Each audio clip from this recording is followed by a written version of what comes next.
Hello everyone, welcome back to दापूस learning. Hope कि आप लोग खुश होंगे, स्वस्थ होंगे। आज की वीडियो में हम लोग करेंगे क्लास 9th का हिंदी चैप्टर दो बैलों की कथा का टॉप इम्पॉर्टेंट एमसीक्यूज। और इतने ही एमसीक्यू में आपका पूरा चैप्टर कवर हो जाएगा अगर आप लोगों ने ध्यान से देखा और सुना वीडियो को। तो चलिए शुरू करते हैं। इस पाठ के लेखक हैं प्रेमचंद और पहला प्रश्न है, हीरा और मोती में यदि गहरी मित्रता नहीं होती तो उनका क्या होता। अगर हीरा और मोती में गहरी मित्रता नहीं होती तो क्या होता। यही होता कि दोनों विषम परिस्थितियों से लड़ नहीं पाते।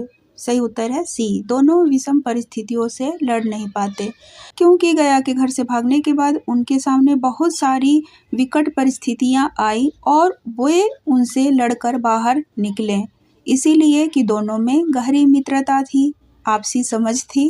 ओके, नेक्स्ट प्रश्न है, झूरी की पत्नी दोनों के माथे क्यों चूमे।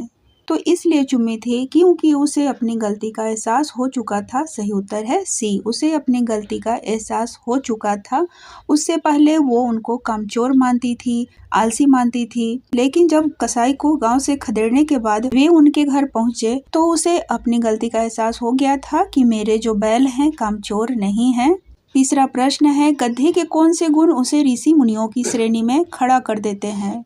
तो जो गधा होता है ना, गधों को जानवरों में सबसे बुद्धिहीन समझा जाता है, यानी कि इडियट समझा जाता है। हम जब किसी आदमी को परले दर्जे का बेवकूफ़ कहना चाहते हैं तो उसे गधा कह देते हैं या बैल कह देते हैं। एक प्रश्न आपका आगे आने वाला है बैल से संबंधित। तो गधे के कौन से गुण ऋषि मुनियों की श्रेणी में खड़ा कर देते हैं। उसकी सहन शक्ति के जो गुण हैं उसे ऋषि मुनियों की श्रेणी में खड़ा कर देते हैं। जैसे ऋषि मुनियों में सहन शक्ति ज़्यादा होती है, उसी तरह से गधे में भी होती है सहन शक्ति। वो परिश्रमी भी बड़ा होता है लेकिन सहन शक्ति उससे भी ज़्यादा होता है। उसके सामने किसी भी तरह का घास डाल दीजिए, चाहे सूखा हो हरा हो, वो विद्रोह नहीं करेगा, वो उसको भी खा लेगा। चाहे आप उससे कितना भी काम करवा लो वो कर लेगा, लेकिन कभी भी अड़ियल रवैया नहीं अपनाएगा, विद्रोह नहीं करेगा। चौथा प्रश्न है, पाठ में दीवार गिरना किसकी ओर संकेत करता है। तो पाठ में दीवार गिरना एक मुहावरा है स्टूडेंट। तो जो दीवार गिरना है गुलामी के बंधन खुलने का संकेत करता है। सही उत्तर है बी, गुलामी के बंधन खुलने का। क्योंकि हीरा मोती जब कांजी हाउस में बंद थे तो वो वहाँ से भागने के फिराक में दीवार ही गिरा दिया था उन्होंने, और वहाँ पर जितने जानवर बंद थे उन सभी को वो आज़ाद करा दिए थे। तो वहीं से ये शब्द आया है दीवार गिराना। नेक्स्ट है, हीरा और मोती द्वारा किस कार्य को किए जाने पर गांव की बाल सभा ने उन्हें अभिनंदन पत्र देने का निश्चय किया। तो अभिनंदन पत्र वो होता है बच्चों, बढ़ चढ़कर आदर सत्कार करना।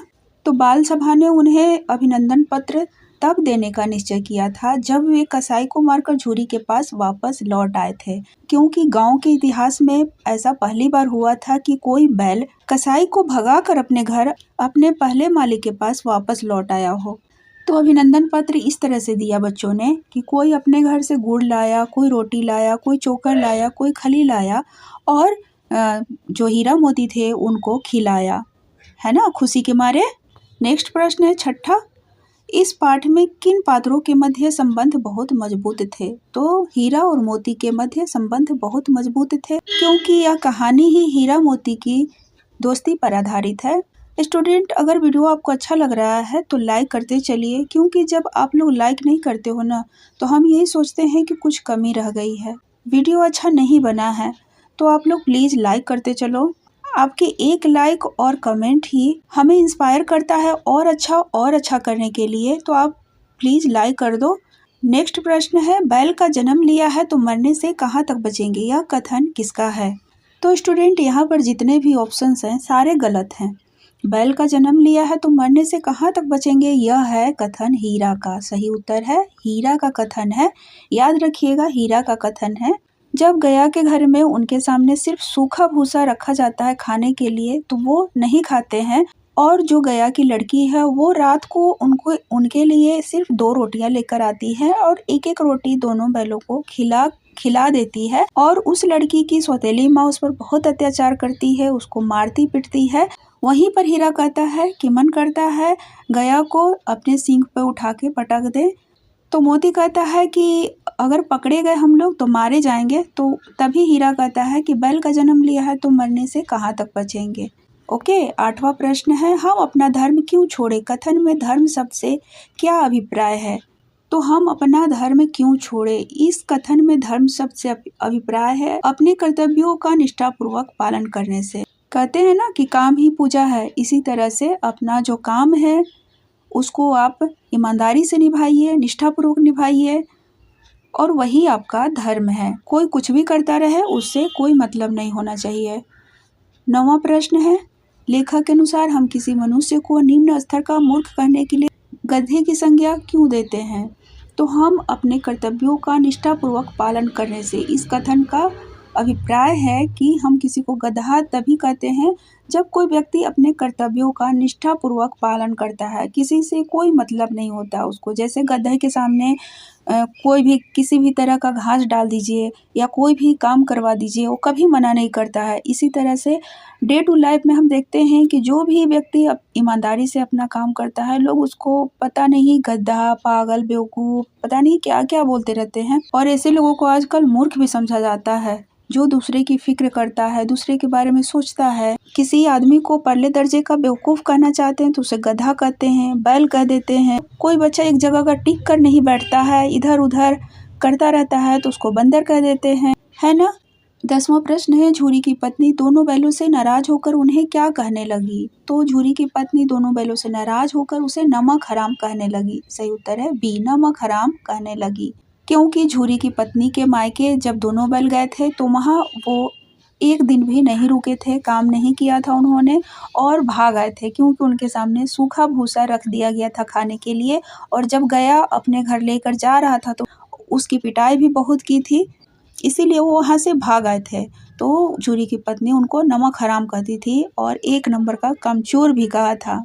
ओके, 11वां प्रश्न है, बैल को गधे से थोड़ा कम सीधा क्यों समझा जाता है? बैल को गधे से थोड़ा कम सीधा इसलिए समझा जाता है क्योंकि उसके कभी कभार के अड़ियल रवैये के कारण वह कभी कभार अड़ियल रवैया अपना लेता है। जैसे गधा किसी को मारता नहीं है, किसी को सींग नहीं दिखाता है, लेकिन जो बैल है आप उसको उसके साथ अकड़ोगे तो वो भी आपके साथ अकड़ेगा, वो भी सींग दिखाता है, खदेड़ भी देता है। तो बैल को थोड़ा सा कम सीधा समझा जाता है गधे के मुकाबले। 12वां प्रश्न है, बछिया का ताव मुहावरे का अर्थ क्या है? तो बछिया का ताव मुहावरा तो है ही और इसका मतलब होता है मूर्ख व्यक्ति। सही उत्तर है बी, मूर्ख व्यक्ति। मूर्ख व्यक्ति को गधा बोला जाता है या बछिया का ताव बोला जाता है। 13वां प्रश्न है, पहली बार गया के घर से भागकर दोनों बैल कहाँ गए? तो पहली बार गया के घर से भागकर दोनों बैल अपने घर ही वापस आ गए थे, झूरी के घर। तो सही उत्तर है बी, झूरी के घर वापस आ गए थे दोनों बैल पहली बार भाग के। दूसरी बार जब भागे थे तो कांजी हाउस में पहुंच गए थे और वहां भी कसाई को खदेड़ कर फिर वापस आ गए थे। ओके, नेक्स्ट प्रश्न है, हीरा और मोती किस जाति के बैल थे? तो देखते हैं इसमें ऑप्शन क्या है। स्टूडेंट, जिस तरह से डॉग के ब्रीड्स होते हैं, जैसे लेब्रा डॉग होता है, German shepherd, Dobermann, boxer, pitbull, पता नहीं कितने तरह के उसके ब्रीड्स होते हैं, उसी तरह से बैलों के भी ब्रीड्स होते हैं। तो जो हीरा मोती थे वे पछाई जाति के बैल थे। सही उत्तर है बी, पछाई जाति के बैल थे। इसमें एक क्वेश्चन और पूछा जा सकता है आप लोगों से कि पछाई जाति के बैल कैसे होते हैं? तो पछाई जाति के जो बैल होते हैं देखने में बहुत सुंदर होते हैं, काम में चौकस होते हैं, डील डॉल में ऊंचे होते हैं। ओके, याद रखिएगा। 15वां प्रश्न है, शाम के समय भैरव की लड़कियां बैलों के लिए क्या लेकर आई? तो भैरव की सिर्फ एक ही लड़की थी, यहाँ पे लड़कियां लिखा हुआ है, और वो जो लड़की थी वह उसके लिए 2 रोटियां लेकर आती थी। सही उत्तर है ए, 2 रोटियां लेकर आती थी और दोनों को एक एक खिला देती थी। इसमें कन्फ्यूजन वाली कोई बात नहीं है, 2 रोटी ही लेकर आती थी तो एक एक रोटी ही दोनों को खिलाएगी ना। चलिए आगे बढ़ते हैं। 16वां प्रश्न है, औरत पर सींग चलाना मना है, कथन किसका है? हीरा का कथन है यह कि औरत जात पर सींग चलाना मना है। सही उत्तर है बी, हीरा का कथन है। जब भैरव की लड़की पर उसकी सौतेली माँ अत्याचार करती है तो मोती कहता है कि क्यों न उसकी माँ को अपने सींगों पर उठाकर पटक दे। तो हीरा उसको समझाता है कि औरत जात पर सींग चलाना मना है, वह उसको समझाता है कि ऐसा नहीं करना है। ओके, 17वां प्रश्न है, पशुओं में कौन सा गुण मनुष्य के गुणों से ज्यादा विकसित है? तो जो पशुओं में गुण है मनुष्यों से ज़्यादा विकसित है मन के भावों को समझना। सही उत्तर है ए, मन के भावों को समझना। जो पशु होते हैं चाहे वो डॉग हो, बिल्ली हो, बैल हो, गाय हो, जो भी हो, वो इंसानों के भाव को बहुत जल्दी पहचान लेते हैं कि इंसान के मन में उसके लिए क्या भाव है। वह उसको प्यार से देख रहा है या उसको मारने के लिए आ रहा है या किस भाव से आ रहा है, वो समझ जाते हैं। तो मन के भावों को समझने का जो गुण है इंसानों से ज़्यादा है पशुओं में। 18वां प्रश्न है, हीरा और मोती एक दूसरे के प्रति प्रेम कैसे प्रकट करते थे? तो हीरा और मोती एक दूसरे के प्रति अपना प्रेम एक दूसरे को चाट कर करते थे। सही उत्तर है बी, एक दूसरे को चाट कर। प्रश्न है, किसके डर से नौकर ने बैलों को खाने में खली नहीं मिलाई? तो झूरी की पत्नी के डर से नौकर ने खाने में खली नहीं मिलाई। जब वो उसके मायके से भागकर आ गए थे तो उसकी पत्नी बहुत ही गुस्सा हो गई थी और उसको नमक हराम बोला, कामचोर बोला और गुस्से में बोली कि इन दोनों को यहाँ भी सूखा भूसा खाने के लिए दिया जाएगा। ओके, अब 20वां और अंतिम प्रश्न है, झूरी के साले का क्या नाम था? तो झूरी के साले का नाम था गया। सही उत्तर है ए, गया। यह एक जगह का भी नाम है। कोई बता सकता है कि वह जगह कहाँ है? तो बच्चों, उम्मीद है वीडियो आपको पसंद आया होगा। तो लाइक, शेयर और कमेंट करना बिल्कुल ना भूलें। Thank you for watching.